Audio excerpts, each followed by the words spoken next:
Gabriela Giron, and today I wanted to talk about the Chocolate War and its relevance to America's anti-war movement during the Vietnam War.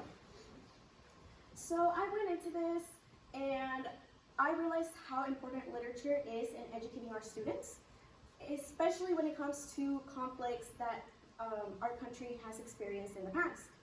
And the Vietnam War is no different. America went through a period where, because it was one of the first wars that we lost and the first war to be televised for all Americans to see, people went through a little phase of wanting to forget that this war happened. A feeling of, we want to suppress that this happened, we still want to be the strong country. But because of all the literature that is available, the personal narratives, all the fiction literature regarding the Vietnam War, we have that information stored in our databases for our students to learn. Now, there is also some literature that is not necessarily about the Vietnam War. It was not intended to be about the Vietnam War, but resembles a lot of America's anti-war sentiment. And one of these novels is Robert Cormier's The Chocolate War. So this led me to develop my research question of, how does Robert Cormier's The Chocolate War subliminally portray America's anti-war sentiment regarding the Vietnam War, specifically among young adults? Now, the reason that I wanted to focus on young adults is because of the role that they played during the Vietnam War. Young adult culture was very important because, as one of my sources said, it was seen the first teenage war. And this is primarily because the average age of the American combatant during the Vietnam War was 19 years old in comparison to the average 26-year-old during World War I. So it was all of the combatants were a lot younger. They were being drafted, taken away from their schools, their educations, their families. And in the beginning, of course, they were excited. They got to experience all the war and everything, but they also experienced how terrible it was in those living conditions. So this played a major role in influencing young adults in America who could see what was happening because of the television. This led to a rise in the hippie movement. A lot of the young adults went into this hippie movement because of the hippies' feelings of, we want hope, we want love. That is like their mentality. And so young adults were like, well, we do not want this war to continue on. We see our friends are dying, our families are dying. We see what they're doing to the Vietnamese, and they just wanted it to stop. This also gave way to America's anti-war sentiments. Now, one of the biggest reasons that America had this sentiment of anti-war was because of how many casualties there were during the war. There was about 500,000 casualties minimum during the Vietnam War, and everybody could see these were photographed, these were videoed, and so people back at home could see what was happening on the front in Vietnam, and they realized, we are losing this war, why are we still fighting it? And that led to that feeling of, we don't want to fight in this war any longer.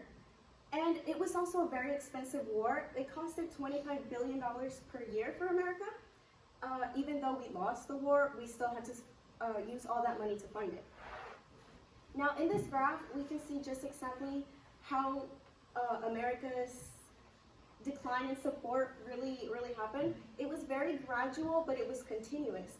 In August of 1965, as we can see, only 65% of Americans, around 68% of Americans, said, no, we do not think that it was a mistake for America to fight in the war.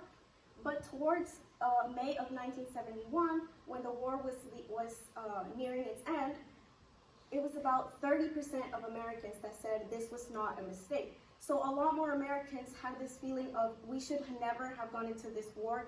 This was not our issue. We should never have gotten involved in the first place. And around 1968, in January 1968, the Tet Offensive happened, and that was a huge role. That played a huge role in leading Americans to believe that being in this war was a mistake, because the North Vietnamese set a series of attacks onto the South Vietnamese and the American troops, and America could see all of this happening from their televisions, and they were like, we do not want our soldiers fighting this war any longer. Now, moving into the Chocolate War. The Chocolate War essentially follows the story of Jerry Renault and his refusal to sell these chocolates during his school's annual Mother's Day chocolate sale.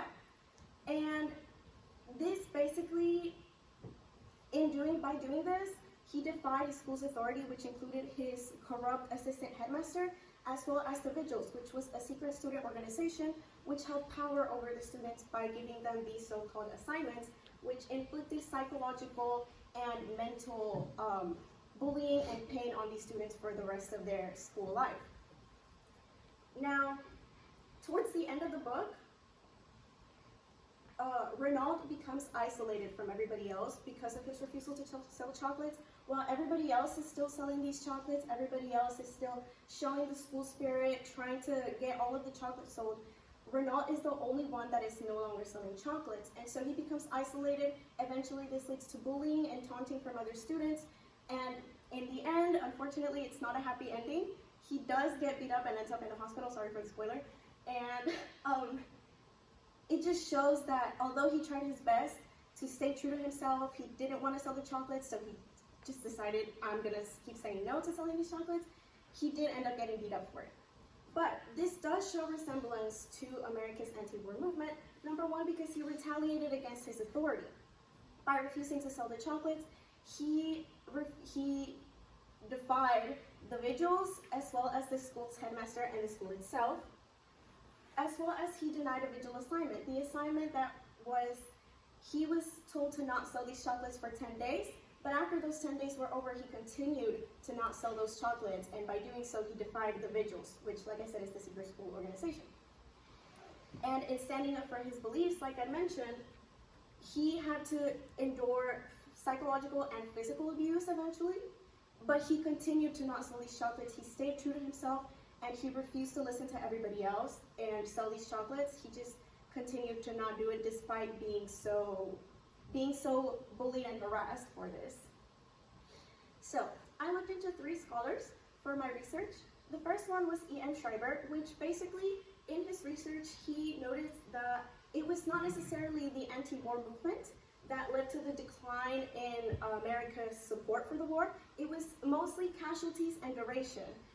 But the anti-war movement did contribute a lot to long-term feelings about this war, a lot of discontent about the war.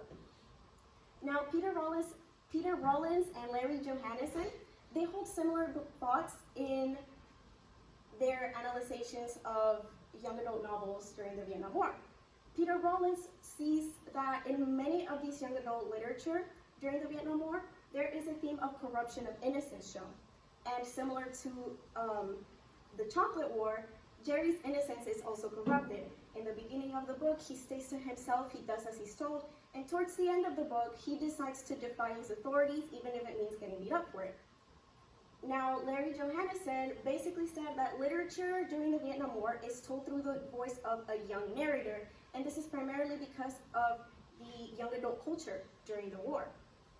And the Chocolate War as well is told from the voice of Renaud. We follow his story, and he is a young man. He is a freshman in his high school. And so, although the Chocolate War is not necessarily meant to be Vietnam War fiction, it does hold a lot of resemblance to other Vietnam War fiction and young adult literature. So this led me to compare both of them. And essentially what I found, the 2 biggest similarities between the book and the anti-war movement was that both Renaud and the anti-war protesters defied their authority. Renaud defied his authority by refusing to sell these chocolates. Despite being told to sell these, despite being harassed to sell them, he continued to not sell these chocolates, and he defied his school headmaster and the Vigils. And the anti-war protesters basically defied their government. Instead of showing support for this war, like they should be, like all good Americans should do, they decided to stand up for this and held many protests. And unfortunately, in some of these protests, there were some killings. It led to police killing some protesters, but the protesting continued despite this. So that leads to the similarity that both of them stood up for their beliefs. Renaud stood up for his belief of, I shouldn't sell these chocolates because I don't want to. There shouldn't be another reason. And the protesters stood up for the soldiers that were fighting in the front lines. Now, this is important because young adult literature plays a huge role in educating our students, like I mentioned earlier. And so implementing these war themes and telling these stories is going to let the students know not everything is all happy and rainbows. Sometimes these things happen and we have to learn about them. It's important to learn about them. In addition to that, young adult literature is important in remembering these conflicts. Like I said, people went through a phase of wanting to forget about the Vietnam War, but because of the abundance of literature that we have, telling stories about the Vietnam War and after the Vietnam War, we have these collections of stories that will allow us to never forget. So I wanted to finish off with this quote, which basically just shows Jerry's character development throughout the novel, which in the beginning, he says, "I do not want to disturb the universe." This is a poster that he has in his locker, and he says, "I don't want to disturb the universe." In the beginning, I'm going to stay to myself, but then towards the end, he says, "I do want to disturb the universe. I do want to stand out. Even if I have to be alone, I'm going to be unafraid, and I'm going to stay true to what I believe in." And this is very similar to how America felt. We don't want to fight in this war, so we're going to show our discontent with this war. These are my references, and thank you.